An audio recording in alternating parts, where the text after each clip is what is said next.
that you figure out dosing for your meals, let's talk about dosing for your day-to-day with your long-acting insulin, also known as your basal. Figuring out your basal is the bedrock of diabetes management because if you're taking the wrong dose of basal insulin, then everything else is going to be screwed up.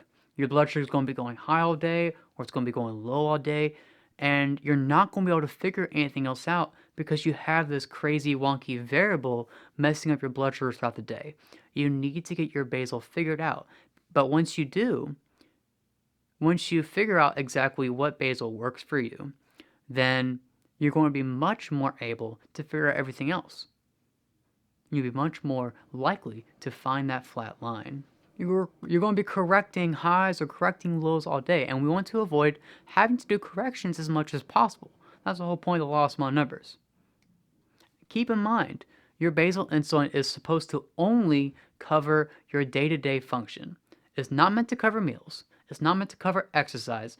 It's meant to cover you, breathing, sitting there, just doing your thing. That's it. In order to figure out your basal, you need to work out the timing when to take your basal, and you need to work out the dose. And you also want to think about if you need to take just one dose or two doses or more. And part of that will depend on what basal you use, because some last longer than others, some have different strengths and different effects than others. When it comes to figuring out how many times to dose per day for basal, you might just assume it's one. And it might be, it should be at least one, but for some insulins, it's actually better to dose multiple times a day. For example, Levemir does not work for 24 hours. It's important with stuff like Levemir to dose at least twice a day. You'll need to look into that yourself, look into various action profiles of these long-acting insulins, find which one you're on, and you'll be able to use that information to figure out if you need to dose more than once. I used to receive, but I only dose once a day, and that seems to work fine for me, but it might be different for you. Just keep that idea of splitting your basal in mind. It might be exactly what you need to make it work for you. Now, to figure out your timing and your dosage, what you need to do is something called a basal test or a basal fast.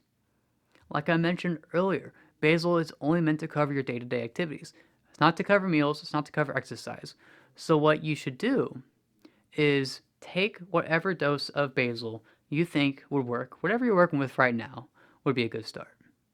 Take that dose, and then, at least for the next 12 hours, for at least half of a day, don't eat anything and don't exercise. Easy. Now, it's ideal if you do this for a full day, and that way you can get a much more complete profile of how your basal is affecting you, and you don't have to do it multiple days in a row, and you don't have to give it multiple tries. But either way, this could work. And if you're worried about skipping your meals, if you're worried about the term fasting, don't worry. It's actually really easy, and it's actually easier on a low-carb approach. You're going to be less hungry. You may have already noticed that already. If you decide to do a 24-hour approach, great. You're going to be able to figure out your basal needs in just one day. If you decide to do the 12-hour approach, that's fine too. All you got to do is skip a meal. If you're trying to figure out the first half of the day, just skip breakfast. If you're trying to figure out the second half of the day, skip lunch and dinner. Easy done. When you do this, you should check your blood sugar constantly, at least once an hour. Or even better, use a CGM. That way you can get a very good trend of how your blood sugar is doing throughout the day. If it's not completely flat, if it rises at some point more than 10 to 20 milligrams per deciliter, that means you probably have an issue and you need to go up or go down. And it's important to test often because that way you know exactly when your blood sugar goes up and by how much. And learning that is very important, not just to figure out the timing of your dosage, but if you need to split it or not. Just quick example, if your blood sugar ends up rising, despite you not eating anything, that means you should probably raise your basal a little bit. And if your blood sugar drops too low, that means you probably need to lower your basal. Now, keep in mind, it's not a commitment. If you're doing this basal fast and your blood sugar goes too low, then correct it. Take some glucose tabs, correct it. If it goes too high, let's say above 150, correct that too. Get some insulin, bring it back down. Because it's actually more important to have normal blood sugars than to stick to a fast. Yes, it means you are breaking your fast. Yes, it means you'll have to try again later. But it is much more important to have normal blood sugars. Plus, the good news is you actually learn something from that experiment, from that failure, and that you know that your basal is too high or too low. You need to change something.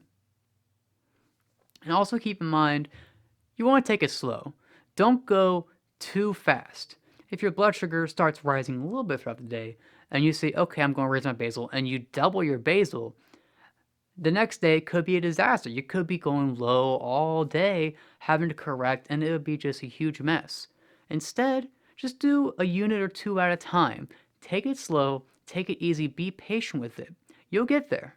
If you go too fast, you risk overcorrecting, and that can be a huge problem. So just take it easy, tinker your numbers, don't change them too wildly. Now, why is it important to do it fasted, without eating, without exercising? Because both of these things are going to impact your blood sugars. And that's going to be an extra variable that's going to cloud what you can see when you're just trying to see your basal. You need to get all that stuff out of the way and just look at how your basal is affecting you. And the only way you can do that is to cut out the things going to raise your blood sugar, such as meals, and the things that might lower your blood sugar or raise it, such as exercise. Just do without it for a little bit, see how your basal's doing, and then you can get back to it the next day. Now, alternatively, you could just go day by day, looking at your blood sugar, seeing the trends, and if you know this is rising more than usual, if you know this is going down more easier, just tinker a bit there. You can do that and still eat every day just fine. But I'd say it's definitely ideal to do a basal fast to really understand how your basal is affecting you. And again, when you're tinkering these numbers, keep context in mind. If it just rises a little bit, then you don't need to raise it a little bit. If it just lowers it a little bit, just lower it a little bit. Context is key when figuring out how much to raise or lower your BOS. And that's really all there is to it.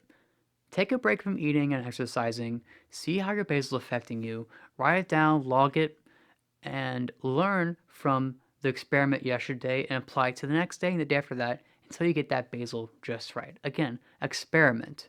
Next, we'll get into correcting lows and highs with microdosing and getting it just right. I'll see you there.